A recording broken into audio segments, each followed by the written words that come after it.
Hey there, folks. My name is Jared Ross, and I'm a Senior Product Manager in Azure Networking, focusing on hybrid connectivity solutions.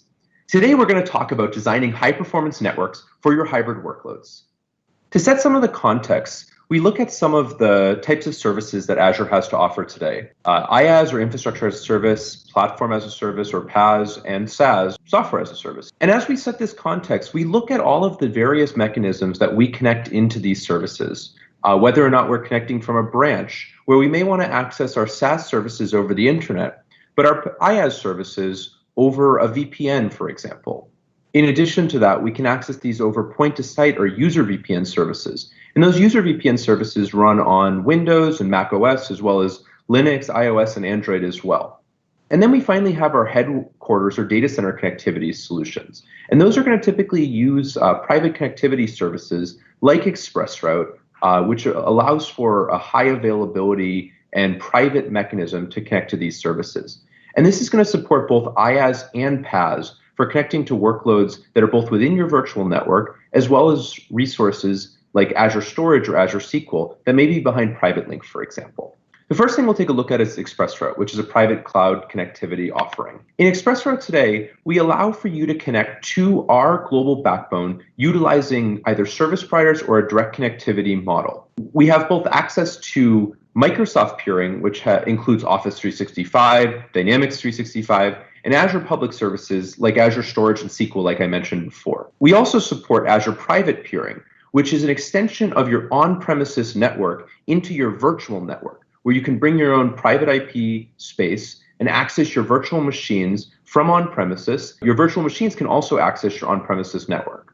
This also supports Private Link for scenarios where we want to expose an Azure Storage account or Azure SQL, for example, utilizing a private endpoint within your virtual network. The connectivity methods that we have for ExpressRoute today include the service provider model, which can either be an existing co-location or point-to-point circuit where you're present and provide a layer 2 offering, as well as an any-to-any or IPVPN connection, which would typically be a layer 3 provider where you may already have an existing MPLS service, etc., and want to extend your network into Microsoft's network to bring your own IP addresses for your virtual networks, etc. We also have an ExpressRoute Direct offering, which is offered at 100 gigabits per second or 10 gigabits per second. And this is highly available by default to allow customers to be able to directly connect to Microsoft's network, bypassing any other entities in between. Some of the design patterns for ExpressRoute have evolved over time to be optimized for connectivity, optimized for reliability, and optimized for scale.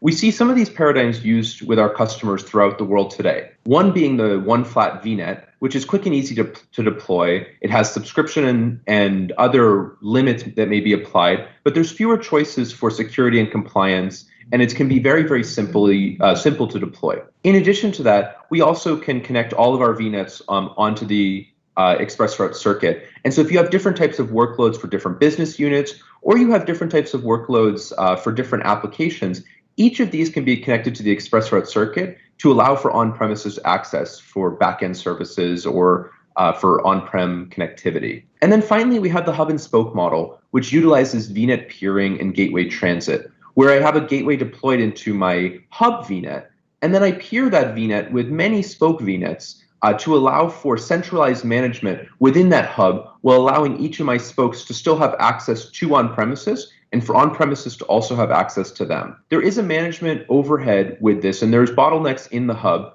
as well as no native transit between each of the spoke VNets. From a designing for high availability, we want to look at connecting to multiple regions, but also connecting to multiple peering locations. And so with ExpressRoute, we have dozens and dozens of peering locations across the world strategically placed in user markets so that you can connect your global backbone into our global backbone, or your network from your headquarters or data centers into our network. And so some of the mechanisms we utilize to connect these from ExpressRoute circuits to the region include connecting multiple circuits to multiple different virtual networks.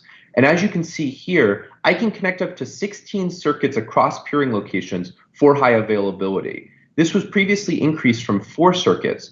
And so if you're utilizing a standard SKU gateway, you'll still be able to connect 4. But with high performance and ultra performance, as well as the AZ SKUs, you'll be able to connect up to 8 and 16 SKUs circuits respectively. From a high availability perspective as well, you'll want to use connection weights or AS path prepending to select the inbound path, and to select the outbound path from your network, you'll want to use local preference. In addition, it's incredibly important to ensure symmetrical routing, especially if you're utilizing stateful firewalls.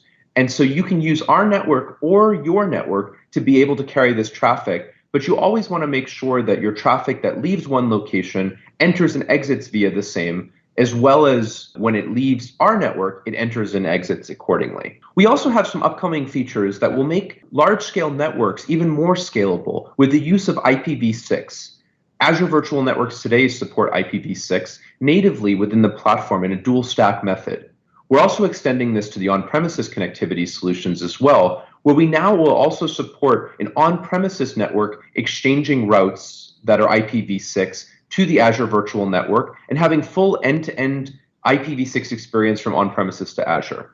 The private peering support will support your own IP ranges, and we will not designate which ranges you can use within your virtual network. Today, this requires ER Gateway AZ 1 through 3, but in the future, we'll also support the standard high and ultra performance SKUs. And this will be available in all availability zone regions in 2020. In addition, after much customer asks, we've also included new ExpressRoute gateway metrics, including packets per second in CPU.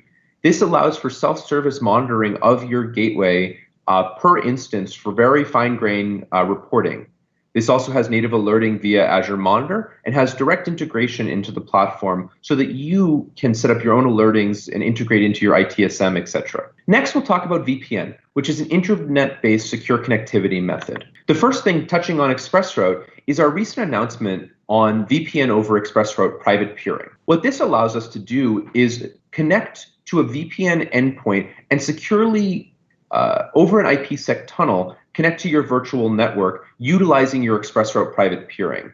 And so this enables IP secure connectivity from your customer's virtual network to your on-premises over ExpressRoute private peering. And so if you have an existing ExpressRoute investment, but you need to make sure that your extra sensitive content is encrypted, we now support this natively within our platform. And this also supports transit from internet site to site and point to site to your on-premises over the VPN tunnel. The configuration is really simple, and you just enable the private IP address on the VPN gateway, you enable using local Azure IP address, and you get going. From a routing perspective, you need to filter to prefer the VPN route for your Azure VNets. And so there's going to be some fine-grained routing that we'll touch on in our documentation.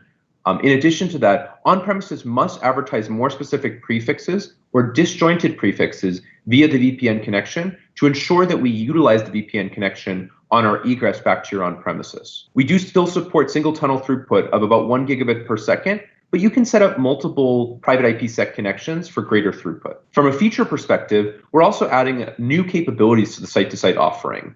One of them being the FQDN, or fully qualified domain names site-to-site VPN, which supports customers that may not have static public IP addresses. And you can target this site-to-site with FQDN. In addition, we also will support the BGP with the PIPA addresses. And what this will allow you to do is have integrations with other cloud providers on the 169.254/24 range. And then finally, we also have additional custom IPsec policies, and we're adding this portal support as well as custom DPD timeout. On the point-to-site or the user VPN option, we've got a bunch of new portal functionality as well as new capabilities. Point-to-site session management revocation, as you can see in the portal below, now lets me see each one of the users that are connected to my point-to-site and be able to revoke those sessions. We also support on-prem access through ExpressRoute using VPN over ExpressRoute private peering. So not only does that support site-to-site, it will also support point-to-site. And then some additional radius and VPN client changes for both macOS, Azure AD, and cert-based authentication coexisting on the same gateway. And to bring all of this together, as we've talked about ExpressRoute and VPN and user VPN, is our Azure Virtual WAN, which provides ubiquitous connectivity, routing, and security in a unified framework, so that I can bring together all of my different connectivity offerings, both for on-premises and within the virtual network, into a model that's is superior for optimal connectivity, resource protection utilizing our Azure Firewall suite, and monitoring across utilizing Azure Monitor and Azure Monitor for Networks. Finally, we'll take a look at internet connectivity. As many of you know, internet connectivity is one of the forefronts that Microsoft focuses on, including connectivity for some of the most core and fundamental services on the internet, including Office 365, Bing, LinkedIn, Azure DevOps, and Azure, of course. The first offering we'll look at is Azure Peering Services. And what Azure Peering Service does is it allows us to be able to optimize the internet connectivity from my on-premises into Microsoft with guarantee of one hop between my network and the hop between your service provider and Microsoft.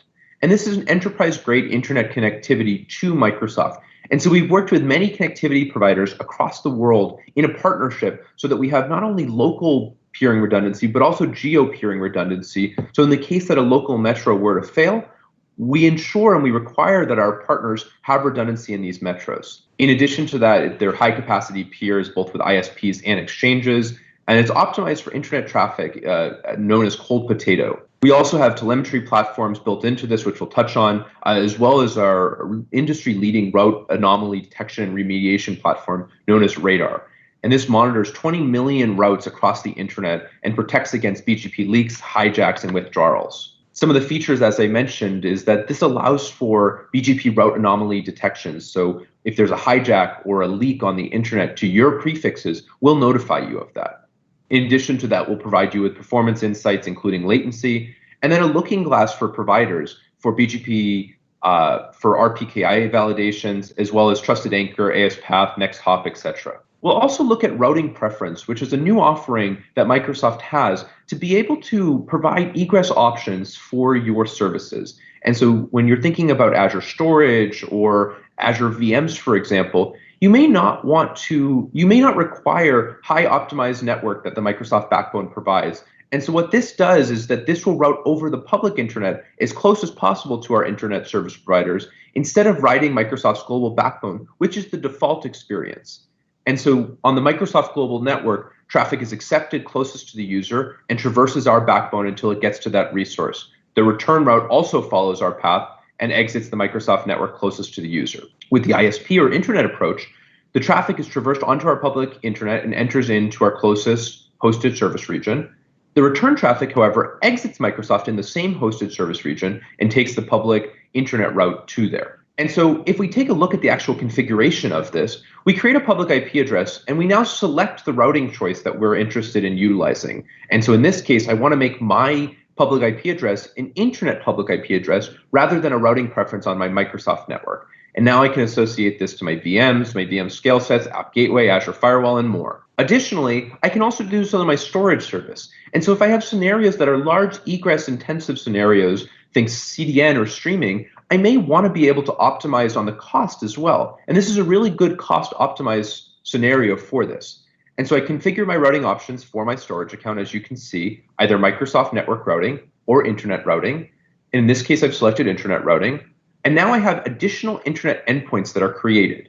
And again, the default is Microsoft network, but you can see below my internet endpoints now get created with a new -internet routing. And what that does is that favors the internet routing path over the Microsoft network.